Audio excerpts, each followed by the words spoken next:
कि जो इंडिया की जो मैनेजमेंट है ना, उन्होंने इतना सीरियस ही नहीं लिया वनडेयर्स को।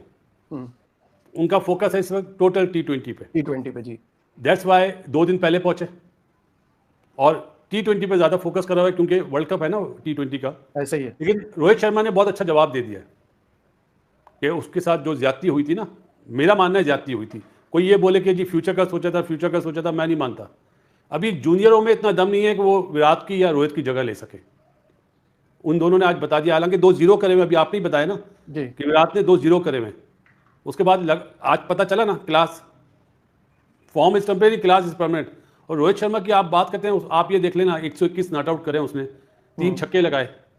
विराट ने कोई छक्का नहीं लगाया, तो मिस्टर सिक्सर जो है ना, वो हर जगह का हरफन मौला है। 33वां 100 हुआ है आज उसका, 33वां ही हुआ ना जी। उसने अपनी क्लास बता दी। और मेरा ख्याल है क्रेडिट देना चाहिए आप ऑस्ट्रेलियन इस बच्चा टीम को, जिन्होंने 2 मैच जीते। 2 मैच जीत मेरे लिए, हिसाब बिल्कुल सही कहा हाँ, आपने। ये बच्चा टीम थी अगेंस्ट इंडिया।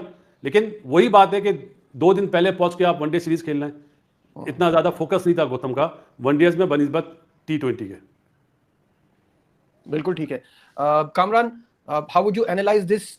क्योंकि सब ये बातें तो कर रहे थे, लेकिन आप कह रहे थे कि यार नहीं, ये लोग कमबैक करेंगे, अभी इनका टाइम नहीं है, एक सीरीज से कुछ नहीं होता।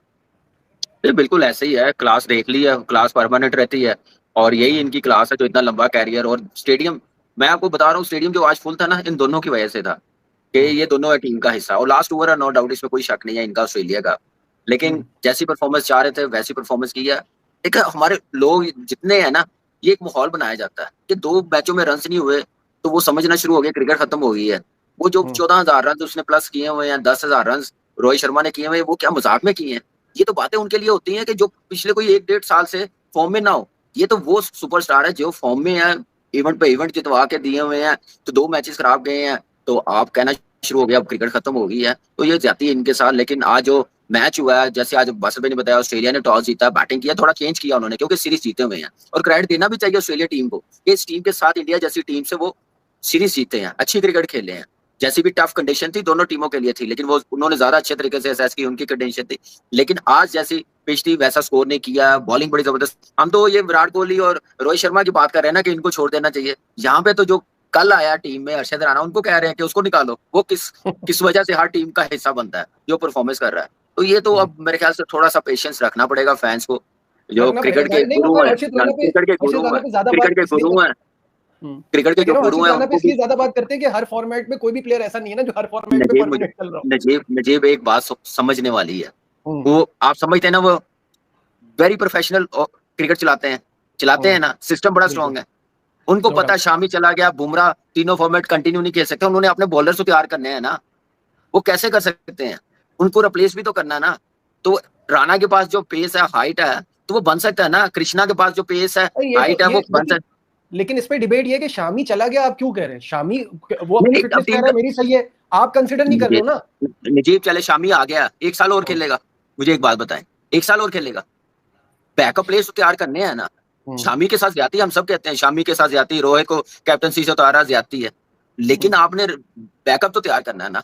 लेकिन अच्छी विक्ट्री परफॉर्मेंस पे तो बाद में बात आएंगे। ऑस्ट्रेलिया ने पूरे ओवर्स नहीं खेले, 235 रन आजकल की क्रिकेट में सिडनी जैसे ट्रैक पे आप 300 प्लस नहीं करेंगे तो आप नहीं बचेंगे। चाहे जिम्बाब्वे आपके खिलाफ खेल रही हो, चेस कर रही हो, वो भी कर जाएंगे। लेकिन ये टीम भी तो देखिए ना आप, इस टीम में क्या था, वही जो बासिफ भाई ने कहा, इनको क्रेडिट है यार कि इन्होंने 2 मैच जीते। और खुसूसन पर्थ वाला, मुझे मैं इस सीरीज को समझ रहा था 2-1 इंडिया के फेवर में।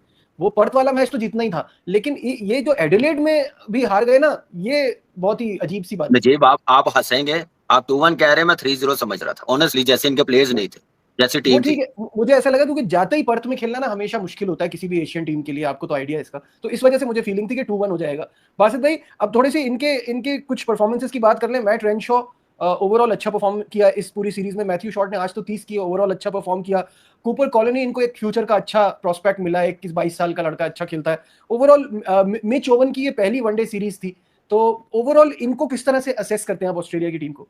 देखो, रेनशॉ जो है वो, उसमें दम है प्लेयर में ना, वो आगे और चलेगा। अभी जिस तरह दूसरे आपने बैटर की बात करी 21 साल वाले की, उसको टाइम लगेगा। जब ये ऑस्ट्रेलिया में तो अच्छा परफॉर्म कर गए ना, क्योंकि यहाँ यूज्ड टू हैं। जब ये जाएंगे इंग्लैंड में, इंडिया में जाएंगे, जब इनका पता चलेगा कि इनमें कितना दम है। और मिचेल ओवन वो जानदार ऑलराउंडर है भाई, जब बहुत जानदार है। वो जब पेशावर ज़ल्मी के लिए खेला था तभी फील हो गया था कि उसमें दम है। क्या कह रहे हैं? वो है आज का जो मैच है उसमें बॉलर्स ने भी अच्छी कारकर्दगी दिखाई, नो डाउट, लेकिन फिर सवालात तो विराट कोहली और रोहित शर्मा पे थे कि हाँ जी अब सिर्फ वनडे की क्रिकेट खेलते हैं। Rohit Sharma he was removed as captain. तो परफॉर्मेंस बहुत शानदार बेहतरीन रही है। पिछले मैच में भी 73 रन किए थे और आज 121 रन नॉट आउट। और जो मैंने आपसे बोला था कि बॉलर्स ने मैच इंडिया के हक में कर दिया है, अब बैट्समैनों को बगैर किसी ड्रामेबाजी किए रन चेस करने चाहिए क्योंकि काफी बिलो पार टोटल है इसकी इस पिच पे, इस मैदान पे। और फिर वैसे ही बिल्कुल किया। और जिनकी हम बात कर रहे थे कि यार इन दोनों के बल्ले से किसी के 50 आ जाए, किसी का 100 आ जाए, तो रोहित शर्मा ने पहले भी इस मैदान में 100 किया हुआ, एक और 100 आ गया। और विराट कोहली के बल्ले से भी 74 not out, to be exact 74 not out आगे। और आखिरी शायद कि इनका मैच है ये ऑस्ट्रेलिया की सरजमीन पे, और इतना ग्लोरीफाइड, इतना शानदार, इतने बेहतरीन, लाजवाब, लेजेंडरी करियर दोनों का वनडे क्रिकेट में। मैं आपसे पहले भी कई दफा ये बात कर चुका हूं कि विराट कोहली को तो मोर और लेस हर कोई all time best ODI cricket की जो 11 बनाएगा, विराट कोहली को तो रखेगा ही रखेगा। कोई बेवकूफ ही होगा जो नहीं रखेगा, इतना शानदार रिकॉर्ड है। और अगर मैंने आपसे यह भी बात बोली थी कि विराट कोहली के साथ साथ अगर कोई रोहित शर्मा को भी उस टीम में रखे कि ऑल टाइम प्लेइंग 11 ओडीआई की बने और उसमें विराट कोहली के साथ साथ रोहित शर्मा भी हो, तो मुझे जरा सी भी हैरत की और जरा सी भी ताज्जुब वाली बात फीलिंग नहीं आएगी कि हाँ जी विराट कोहली तो ठीक है लेकिन रोहित शर्मा यहाँ पे क्या कर रहा है। भाई उसके एज अ ओपनर आप 100 चेक करें, 30 के पार तो 100 है, आज 33rd उसकी सेंचुरी है, 33rd सेंचुरी, और एवरेज जो है वो 50 को छू रही है। एज अ ओपनर 50 की एवरेज और सेंचुरीज की तादाद आप चेक करें, इतनी बेहतरीन और शानदार। तो कोई शक शुबे वाली बात नहीं है कि अगर दोनों को ऑल टाइम प्लेइंग 11 ओडीआई की जब बने, अगर दोनों ही बीच में शामिल हो तो बिल्कुल ऐसा ही है। Virat Kohli he is amazing, Rohit Sharma he is sensational, और उसके साथ साथ 3 डबल सेंचुरीज बनाई है इस फॉर्मेट में। जाहिर है कि किसी और ने नहीं बनाई, कई बड़े बड़े बैट्समैन आए चले गए, उनके करियर में यह काम एक दफा भी नहीं हुआ, पर रोहित शर्मा उसने 3 बार यह काम किया और 3 दफा 200 के पार, 264 रन हाईएस्ट। कमाल है, इतने तो पूरे मैच में नहीं बनते। I think this is the hardest record के जो टूटे। और पिछले दिनों वो किसी ने ट्वीट भी किया हुआ था कि जी ब्रायन लारा का 400, रोहित शर्मा का 264, और मेरे ख्याल में एरन फिंच का है T20 का रिकॉर्ड इंटरनेशनल का 156 समथिंग लाइक दिस। तो कौन सा पहले टूटेगा? तो उसमें T20 का ज्यादा चांस है कि वो रिकॉर्ड पहले टूटे। ओडीआई वाला ब्रायन लारा का, हाँ वो भी 400 क्वाइट डिफिकल्ट, लेकिन 50 ओवर में लिमिटेड ओवर की क्रिकेट में 264 एब्सोल्युटली क्रेजी। बहुत ही ये मुश्किल तरीन रिकॉर्ड है जो बनाया हुआ है, और बहुत लंबे अरसे तक, अभी तो देखे 10 साल से तो ऊपर हो गया, तो ये बहुत आगे लंबा भी जाएगा ये रिकॉर्ड। और ये रिकॉर्ड जो है वो किसी और के पास नहीं है, वो हिटमैन रोहित शर्मा के पास है।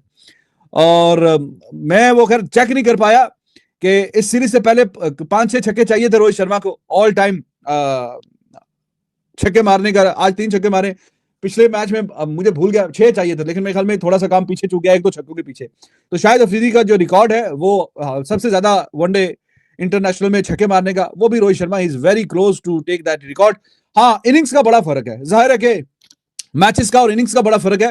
रोहित शर्मा के 275 मैच हैं, 267 एंड 349 पे पहुंच गया, 349। शायद अफरीदी के 351 है, पर शायद अफरीदी ही has played almost close to 400 matches. तो यहाँ पे देखिए, यहाँ पे 275, तो बहुत फर्क है, 125 मैचों का फर्क है, लेस 125 मैचेस कम खेले हुए। तो रोहित शर्मा अब टेस्ट में तो चूंकि रिटायर हो गया, अगर थोड़ा और खेलता रहता आगे तो कोई हैरत वाली बात ना होती कि T20 में तो ऑलरेडी सबसे ज्यादा छक्के आपको पता ही है रोहित शर्मा के। और हिटमैन नाम जो है ना, नाम हिटमैन है तो फिर वो किसी वजह से मिला है, वो छक्के मारने की वजह से मिला है। तो फैबुलस किस्म की स्ट्रोक मेकिंग करता है, और अभी वनडे क्रिकेट में भी ये रिकॉर्ड इसके नाम रहेगा। बहरहाल जी, ये रिकॉर्ड तो छक्के मारे कितने, चौके मारे कितने, 50 किए कितने, 100 किए, ये तो साथ रहेगा। लेकिन बड़ा सवाल ये था कि हाँ जी 2027 के वर्ल्ड कप के लिए जो आगे फ्यूचर पे देखा जा रहा है, उसमें क्या स्कीम में है रोहित शर्मा और विराट कोहली के नहीं। विराट कोहली पे जरा कम बात हो रही थी क्योंकि उसकी फिटनेस जो है वो लाजवाब है। अभी भी शायद कि कोई 20-22 साल के लड़के के साथ भी आप उसकी रनिंग करवा लें, फिटनेस का जो भी क्राइटेरिया होता है, तो वो विराट कोहली, मुझे डाउट नहीं है कि वो जीत जाएगा। और रोहित शर्मा पे ज्यादा कंसर्न है कि हाँ जी रोहित शर्मा जो है वो पता नहीं इतना अच्छा कर पाएगा नहीं कर पाएगा, कब कैसा परफॉर्मेंस होगी, फिटनेस का क्या मयार है, और 2 साल के बाद अभी वर्ल्ड कप है, तब तक कैसा हिसाब तब रहेगा। अभी तकरीबन 39वें साल में चल रहा है, जब वर्ल्ड कप होगा तो he would be over 40 years old technically, तो 40 इयर्स के ऊपर चला जाएगा 40 से 41 साल के बीच में एज होगी, तो क्या अच्छा कर पाएगा कि नहीं कर पाएगा। तो उन सारे खैर सवालात के कुछ, और अनड्यू प्रेशर भी था क्योंकि कप्तानी से हटाया, तो उसके बाद काफी मीडिया भी इधर उधर बातचीत चल रही थी कि हाँ जी क्या हिसाब किताब होना है।